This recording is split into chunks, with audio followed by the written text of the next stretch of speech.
आज आपण शेवग्याची भाजी रेसिपी बघणार आहोत। त्यासाठी मी 2 चम्मच तेल, त्यामध्ये जिरे टाकून घेतलेले आहेत। जिरे छान आपले तळले की त्यामध्ये एक मोठा कांदा टाकायचा, तो लाल कलर येईपर्यंत परतायचा। त्यानंतर एक टोमॅटो टाकायचे।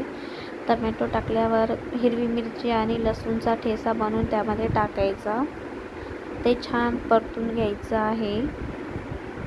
छान असं परतून घेतल्यानंतर आपण त्याच्यामध्ये शेवग्याच्या शेंगा साल काढून साफ करून स्वच्छ धुवून घेतलेले आहे, ते त्यामध्ये टाकणार आहोत। त्यानंतर सुके मसाले टाकूया। 1 चम्मच मीठ, 1 चम्मच तिखट, अर्धा चम्मच धनिया पावडर, थोडीशी हळद आणि थोडीशी कलर यासाठी मी थोडीशी काश्मीरी मिरची टाकलेली आहे। त्यानंतर डाळ टाकून मस्त मिक्स करून घ्यायचं आहे।